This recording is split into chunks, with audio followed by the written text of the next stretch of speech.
परिणीता शरतचंद्र चट्टोपाध्याय जी द्वारा 1914 में लिखी गई कहानी। परिणीता इस शब्द का मतलब है विवाहित स्त्री। तो आइए आज हम जानते हैं इस सादगी भरी कहानी के बारे में। परिणीता कहानी है कोलकाता में अपने मामा के साथ रहने वाली ललिता की।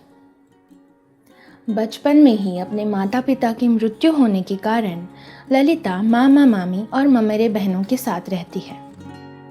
पड़ोस में रहने वाले शेखर के साथ उसकी गहरी दोस्ती है और वो भी बचपन से। शेखर एक बहुत ही बड़े घर से है।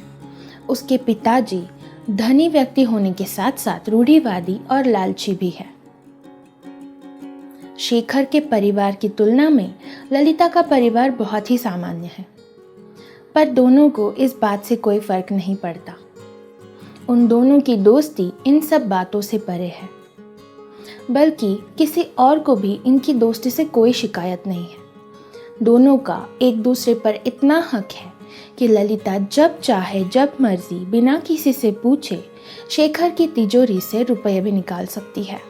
इसी दौरान ललिता के पड़ोसियों के वहाँ उनके रिश्तेदार गिरिंद्र रहने के लिए आ जाते हैं।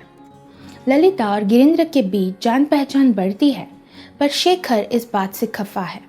एक दिन बातों बातों में शेखर और ललिता एक बेहद ही शुभ मुहूर्त पर एक दूसरे को वरमाला पहना देते हैं।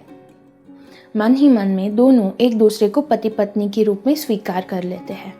बाहरी परिस्थितियों से बेफिक्र ललिता इस बात से और इस रिश्ते से मन ही मन में बहुत खुश है, और वहाँ शेखर इस बात को लेकर बेचैन